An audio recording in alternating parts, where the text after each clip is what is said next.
Hi everybody, welcome to the webinar. I'm Dave Hahn, and in tonight's session we're going to cover an introduction to the rotational shot put.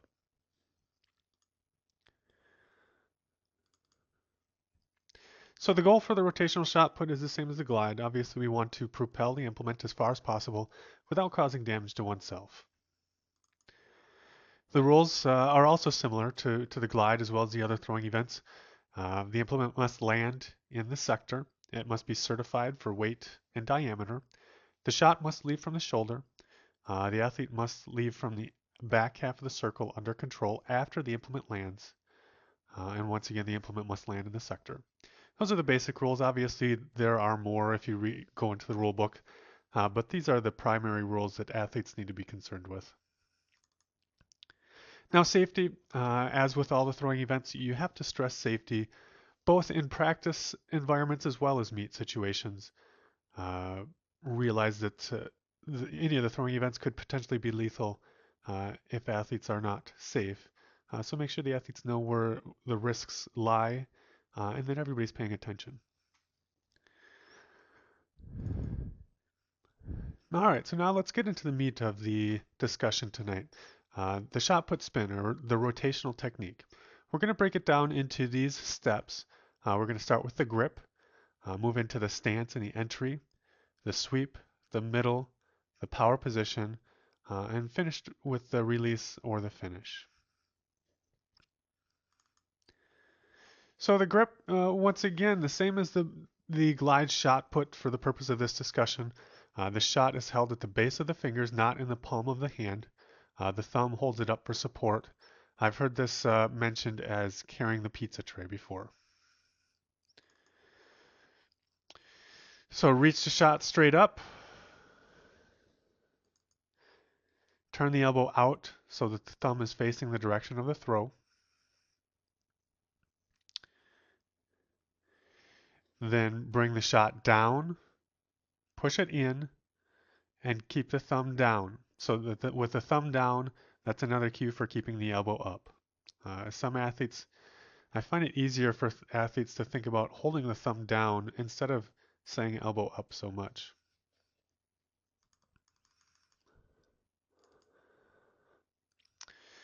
So now the stance and the entry in the rotation is going to be similar to that of the discus throw. The athlete is going to straddle the midline of the circle at the back of the circle. The toes will be slightly flared out. The knees will be over the toes, and the arms should be 180 degrees relative to one another. So here you see the knee angles. The toes are slightly pointed out, and the arms away from each other.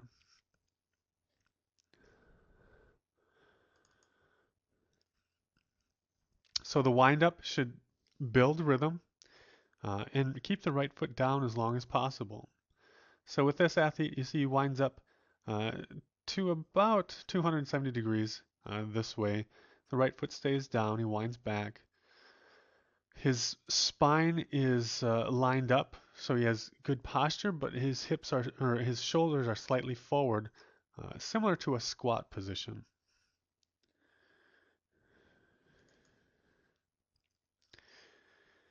So moving on into the entry of the throw now, you want to pivot on the inside of the left foot. That inside of the left foot that will help you stay balanced. The left elbow should remain in the same plane as the left knee, so that's this side. You want to keep everything aligned here. And keep the left armpit over the toe, once again maintaining that knee angle, the knee over the toe. That armpit should be out over the toe to facilitate driving into the direction of the throw. Once the athlete gets to 90 here, he's really pushing his knee down, keeping that right foot down as long as possible to promote a stretch reflex between the legs here.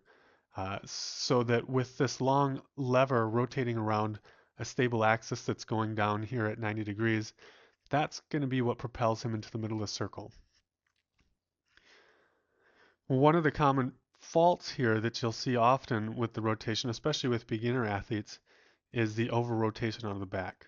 This left foot should not turn more than, definitely not more than 180, and usually it should go right down the right sector line, and that should be as much as it turns before pushing off into the flight phase.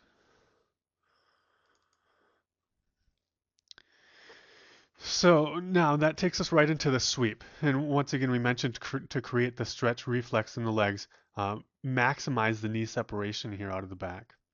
Once again, really drive the knee down at 90 degrees. You see this great knee angle here, which creates this hip displacement. You see the distance between the hip and the toe here, and that's really going to be what creates that big linear drive through the circle in both the shot and the discus.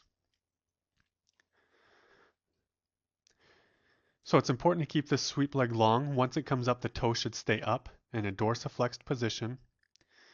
And as we go through here, you'll notice his left foot is stopped rotating, and now he's driving into the middle of the circle. Once again, great uh, hip displacement here. You see this angle. The foot is a little bit high here. You'd like to see this posture up a little bit more, but this is a decent position. Left foot still driving into the direction of the throw. Here he's pushing off, getting full extension on the left leg while also sweeping the right leg or pulling the inside of the leg to the middle of the circle. You see shoulders are facing 180 or the direction of the throw.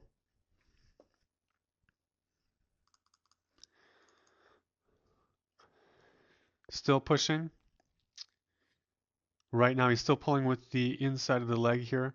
And now he's just focused on relaxing and kind of hanging through that flight phase as soon as he pushes off the left foot. In the middle, it's real important to let the circle come up to the athlete instead of reaching down for it. That will set up a much better power position.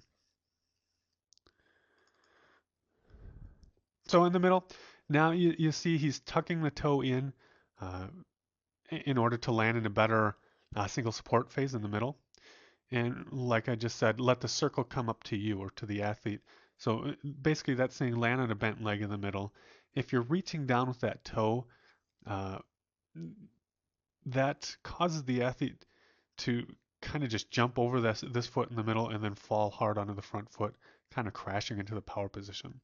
So it's real important to stay back, let the circle come up to you so that you can get that proper drive through the power position. So here in the middle, you see he's squeezing his knees together, staying wrapped up with the upper body, just relaxing here.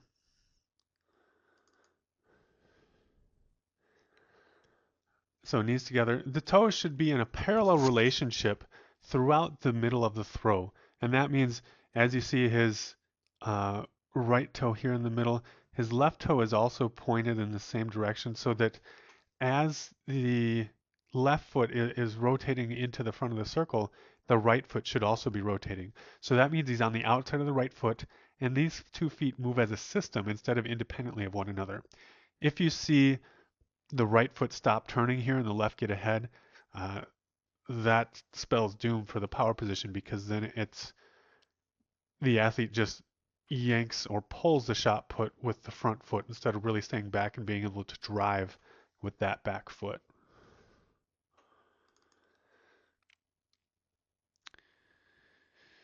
So then getting into the power position, just like in the glide, the shot put, a lot of emphasis needs to be placed on the power position because if you don't have a solid power position technique, the full throw is really limited. So make sure to really stress in the power position heel toe relationship, keeping the thumb down throughout the release. Like I said, thumb down, that also translates to elbow up.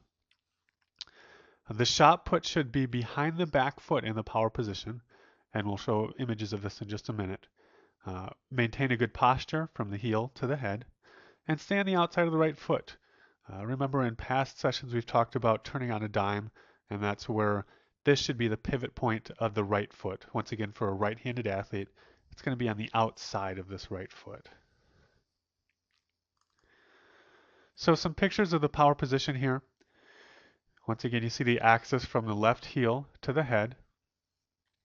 Arms are 180 degrees apart relative to one another. Weight is on the outside of the back foot. The shoulders are square to the opposite direction of the throw. So for this, the throwing direction would be going in this direction. And next picture is here. The finish, from that power position, the athlete is going to initiate the movement with the heel, the right heel on the outside of the foot, driving that through so that the toe, the knee, and the hip all face the direction of the throw. Once that knee faces the direction of the throw, the hip is going to extend forward, creating that backward C in the back, and that is what's going to stimulate the arm extension and the follow through and the finish of the shot put.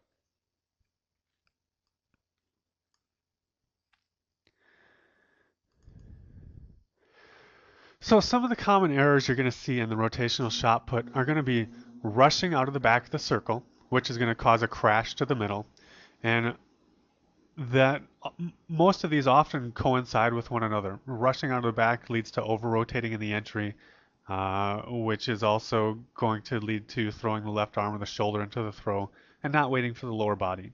But those are some of the primary things that you'll see, or errors that you'll see going into the rotational shot put.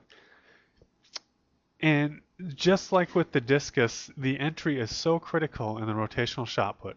If you set it up right, it makes the throw a lot easier.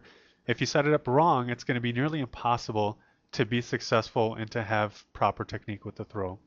So once again, you're looking for good rhythm out of the back, keeping the left side together, so the elbow and the knee in the same plane relative to one another.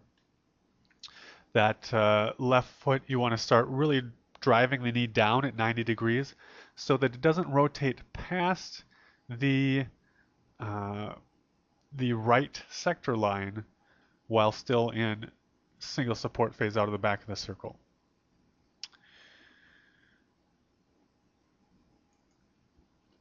So some keys to remember for the rotational shot put. One, in the entry, keep the right foot down as long as possible. This is going to create a stretch reflex, which will promote a much better sweeping action of the right leg. Remember, slow to fast. Allow the throw to develop. So give yourself time at the back of the circle. It's all about rhythm, creating maximum speed at the point of release. So if you start out too fast and you end up slowing down at the release, it doesn't do you any good. Basically, that's just going to be a power throw instead of a full technique throw. So it's real important to focus on rhythm. Nice, slow, easy wind up. Spend some time at the back of the circle. Put those big forces while you're still going slow so that you can be fast and explosive through the middle and the power position. Remember, you have to have an active lower body. You want to create that kinetic chain where everything starts from the ground up so that you initiate every muscle group that you can. If you leave the lower body out of the throw, you lose so much power because that's where all your big muscle groups are. So remember to have an active lower body. You have to have a good power position. Really stress that power position with your drills and with the time you spend in practice so that athletes understand those keys of the power position, a good heel-toe relationship, how to drive that back foot, staying on the outside of the right foot. That way you can take it back and build that technique around that power position. And finally, remember the throw starts from the ground up. And this is with each throwing event. You have to put force into the ground in order for that to be transferred all the way up through the body, through the core, and finally into the implement. So you have to focus on putting force into the ground, turn your feet, grind the circle, whatever cues work for your athletes, really focus on starting from the ground and working it all the way up and finally into the implement. So the drills you'll see included with this webinar are going to be the power throw, the wheel drill, which is going to be the middle of the throw, the walking throw, and the two-turn throw. And these are going to be some drills that will really help focus the rotational shot putters. So thanks again for tuning in, everybody. Stay tuned for, keep an eye out for those drills. and stay tuned for our next session.